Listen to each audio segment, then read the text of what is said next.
টাঙানো হয়েছে এটা ব্যানার, আপনার একটা এস্থেটিক সেন্স নেই? আরে এদিকে আসুন, সামনে দেখুন আরো। আপনি এভাবে শিবির চালাবেন? এখনো মাথায় তৃণমূল ঢুকে আছে কি? মাননীয় মুখ্যমন্ত্রীর ছবি কিভাবে ঝুলিয়ে রেখেছে? কতগুলি শিবির পরিদর্শন করলাম। হোয়াটস ব্র্যান্ডিং? হোয়াটস ব্র্যান্ডিং? এই যে এটা টাঙানো হয়েছে এটা ব্যানার, আপনার একটা এস্থেটিক সেন্স নেই? আরে এদিকে আসুন, সামনে দেখুন আরো। আপনি এভাবে শিবির চালাবেন? এখনো মাথায় তৃণমূল ঢুকে আছে কি? মাননীয় মুখ্যমন্ত্রীর ছবি কিভাবে ঝুলিয়ে রেখেছে? কতগুলি শিবির পরিদর্শন করলাম। হোয়াটস ব্র্যান্ডিং? হোয়াটস ব্র্যান্ডিং? কি হলো ডিসপ্লেটা নিয়ে? এখন এই বোর্ডটা তৃণমূল পরিচালিত বোর্ড।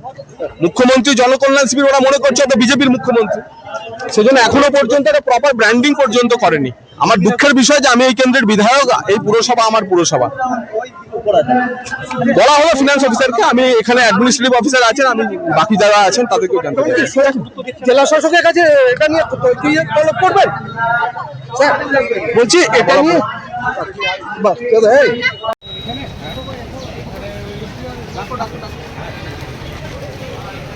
এই আপনি কি নাম আপনার? পুরসভা এখানে আসুন।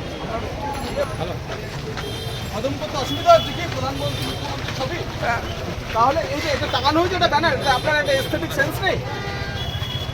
আরে এদিকে আসুন, সামনে দেখুন আরো। আপনি এভাবে শিবির চালাবেন? এখনো মাথায় তৃণমূল ঢুকে আছে কি? মাননীয় মুখ্যমন্ত্রীর ছবি কিভাবে ঝুলিয়ে রেখেছে? কতগুলি শিবির পরিদর্শন করলাম। হোয়াটস ব্র্যান্ডিং? হোয়াটস ব্র্যান্ডিং? করতে চাইছে আপনার ক্যাজুয়াল অ্যাপ্রোচ বোঝা যাচ্ছে কাজে। আমার মন্ত্রী হিসেবে আপনাকে কথাটা বলতে ভালো লাগছে, কিন্তু কি দেখাচ্ছেন এটা আপনি?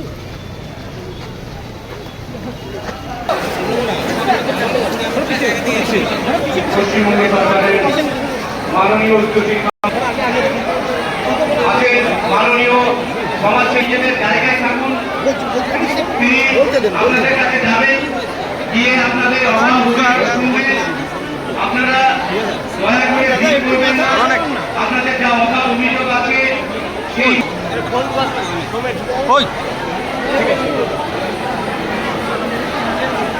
নিজের নিজের ফর্ম নিয়ে ফর্ম